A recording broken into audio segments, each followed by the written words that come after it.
कहानी है तो बड़ी पुरानी, मगर है बड़ी ही मज़ेदार और सबक आमोज़, और यकीनन आपको बहुत पसंद आएगी। रानीपुर एक हरा भरा गांव था और वहाँ नूरी सब्जी वाली सब्जी बेचा करती थी। सब्जी ले लो, सब्जी ले लो, ताज़ी सब्जी है, हरी भरी सब्जी है, ले लो, सब्जी ले लो। नूरी के पास अपनी ज़मीन थी और उन ज़मीनों पर उसने अपने सब्जियों के खेत उगा रखे थे, जिन सब्जियों के खेतों में वो देसी खाद डाला करती थी और देसी खाद डालकर देसी सब्जियां उगाती थी। उसकी सब्जियों का जायका सबसे अलग था। उसकी सब्जियां ताज़ी और मज़ेदार होती थी, इसलिए गांव वाले ज़्यादा से ज़्यादा सब्जी उसी से खरीदते थे और शाम तक उसकी सारी सब्जी बिक जाया करती थी।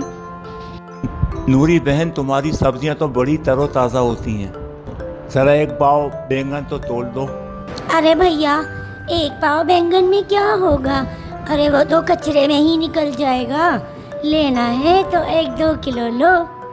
गांव के सारे लोग नूरी पर बहुत यकीन रखते थे।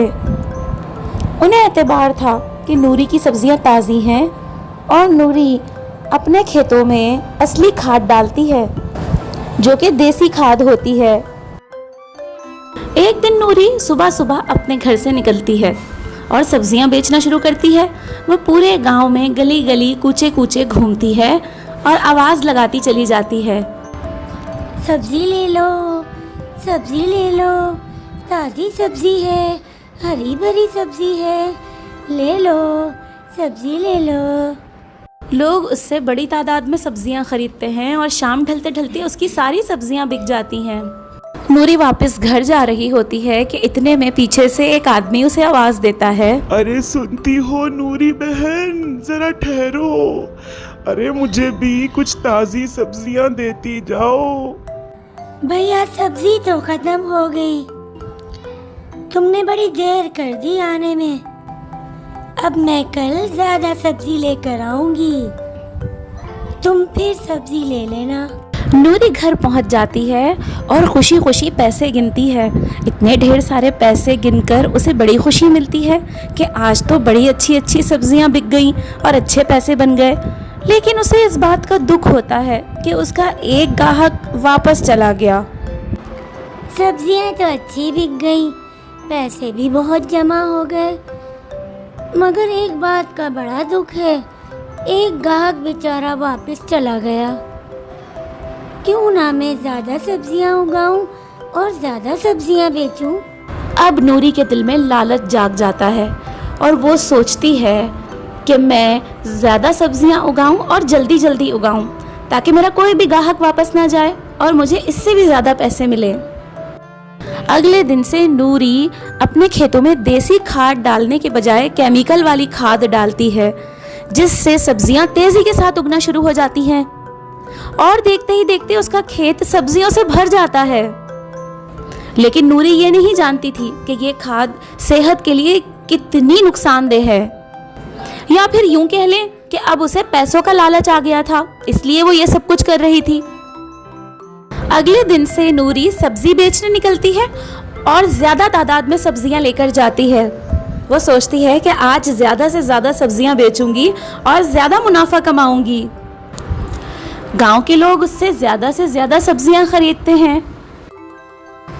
ए भैया, तुम कह रहे थे ना तुम्हें ज़्यादा सब्जी चाहिए, और देखो मैं इतनी ज़्यादा सब्जी ले आई हूँ, तुम्हें जितनी चाहिए ले लो। शाम ढले नूरी सारी सब्जी बेच के घर वापस चली जाती है। घर पहुंच के वो पैसे गिनना शुरू करती है और इतने ढेर सारे पैसे देखकर बहुत खुश होती है और सोचती है कि ये केमिकल वाली खाद तो बड़ी कमाल की है, ये तो ज़्यादा सब्जियां भी उगाती है और ज़्यादा पैसे भी बनाती है। तब से वो फैसला कर लेती है कि अब मैं अपने खेत में केमिकल वाली खाद ही डालूंगी, ज़्यादा सब्जियां उगाऊंगी और ज़्यादा पैसे कमाऊंगी। अचानक से गांव के लोग बीमार पड़ना शुरू हो जाते हैं। छोटे मासूम बच्चों को भी खांसी नज़ला होने लगता है और बड़ी उम्र के लोग भी किसी न किसी बीमारी में मुब्तला हो जाते हैं। अस्पताल के बाहर लोगों की लाइन लगी होती है और वो डॉक्टर का इंतज़ार कर रहे होते हैं। गांव का ज़मींदार ये सारा मंजर देखता है और शक में पड़ जाता है कि अचानक गांव वालों को क्या हो गया है। सारे के सारे एक साथ ही बीमार पड़ गए। जमींदार डॉक्टर के पास जाता है और उससे पूछता है, डॉक्टर साहब क्या बात है, ये अचानक गांव के लोग बीमार क्यों हो रहे हैं? जहाँ तक मेरा तजुर्बा कहता है, यकीनन खाने पीने में कुछ न कुछ बद एहतियाती हुई है, इसकी वजह से लोग बीमार हो रहे हैं। जमींदार को नूरी सब्जी वाली पर शक होता है और वो उसका पीछा करते करते उसके खेतों तक जा पहुंचता है। जमींदार दूर खड़ा देख रहा होता है कि नूरी अपने खेतों में केमिकल वाली खाद डाल रही है। ये सब कुछ देखकर जमींदार परेशान हो जाता है, क्योंकि वो जानता था कि ये खाद लोगों की सेहत के लिए बिल्कुल भी अच्छी नहीं है। जमींदार समझ जाता है कि गांव के लोग इसी वजह से बीमार हैं। वो आगे बढ़कर नूरी से कहता है, नूरी बहन, ये तुम क्या कर रही हो? अपने खेत में देसी खाद की जगह केमिकल वाली खाद डाल रही हो। क्या तुम जानती भी हो ये गांव वालों की सेहत के लिए कितनी नुकसानदेह है? मैं तो तुम्हें अच्छी औरत समझता था, लेकिन तुम अपने फायदे के लिए गांव वालों की सेहत बर्बाद कर दोगी। मैंने कभी नहीं सोचा था। अरे नहीं नहीं भैया, ऐसी कोई बात नहीं, ये केमिकल नहीं है, ये तो मैं कीड़ों की दवाई डाल रही थी। अरे सुनो भैया, सुन लो। मैं तुम्हारी एक नहीं सुनूंगा। मैं अब सारी सच्चाई जाकर गांव वालों को बताऊंगा।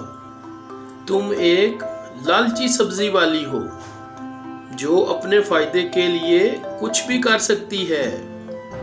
अरे भैया रुको, अरे रुको तो सही। जमींदार नूरी की एक नहीं सुनता और फौरन जाकर गांव वालों को सारी सच्चाई बता देता है।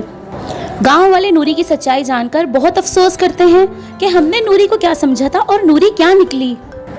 ये तो हमारी सेहत के साथ बहुत बड़ा खेल खेल रही है। अगले दिन से नूरी सब्जी बेचने निकलती है, लेकिन कोई भी शख्स उससे सब्जी नहीं खरीदता और सारी की सारी सब्जी वैसे ही रह जाती है। अरे बड़ी आई, सब्जी ले लो, सब्जी ले लो। अरे गंदे पानी और केमिकल में उगाई हुई सब्जी खिलाकर गांव वालों को बीमार कर रही है। तेरी ही वजह से आज गांव वाले अस्पताल में दाखिल हो गए हैं। अगर हमें पता होता तो हम कभी तुझसे सब्जी ना खरीदते। चल जा, अपना काम कर। लोगों की बातें सुन के नूरी को यकीन हो जाता है कि वाकई उसने लोगों का भरोसा तोड़ दिया है और अब दोबारा कोई भी उस पर भरोसा नहीं करेगा। देखा दोस्तों आपने कि लालच कितनी बुरी बला है। इंसान के पास थोड़ी चीज हो और वो ज्यादा का लालच करे तो वो थोड़ी चीज भी खो देता है, और अगर वो थोड़ी चीज पर शुक्र कर ले तो वो थोड़ी सी चीज भी ज्यादा हो जाती है।